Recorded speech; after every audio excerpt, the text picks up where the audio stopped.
FMCG sector ने भी health, hygiene और वेलनेस प्रोडक्ट्स के दम पर न केवल कारोबार जमाए रखा बल्कि लोगों को रोजगार भी दिया।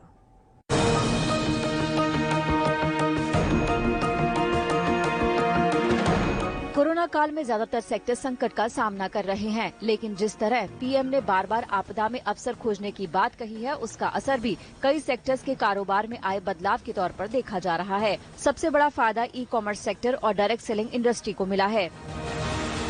ई कॉमर्स सेक्टर के फायदे का असर ये हुआ है कि आने वाले फेस्टिवल सीजन में कंपनी 1 लाख लोगों को नौकरी पर रखने वाली है। डायरेक्ट सेलिंग कंपनी वेस्टेज का दावा है कि कोरोना काल में ऑनलाइन ऑर्डर 300% बढ़े हैं।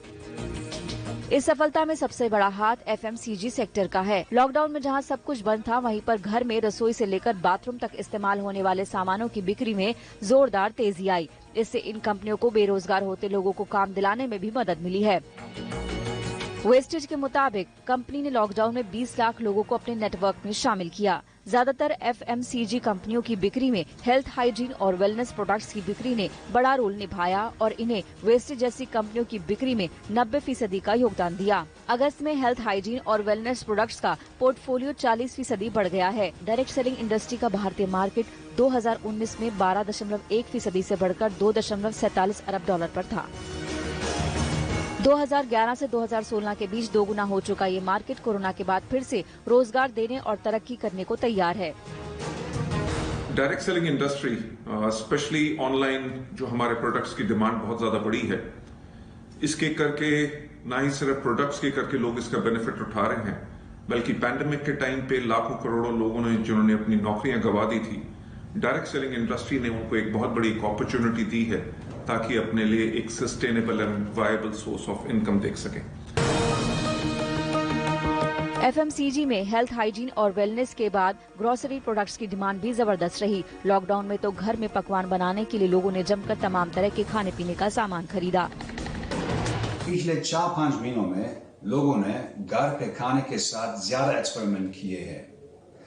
रेस्टोरेंट्स डाइन इन बंद थे और सेफ्टी रीजंस के चलते फूड डिलीवरी भी काफी कम हो गई थी।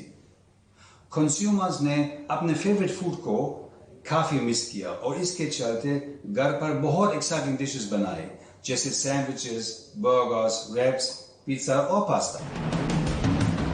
ग्रोसरी की डिमांड का अभी तक यह असर है कि जियो मार्ट से मुकाबला करने के लिए सभी ई कॉमर्स कंपनियां सितंबर के आखिर से दिवाली तक दाल चावल के कारोबार से जियो से टकराएंगी।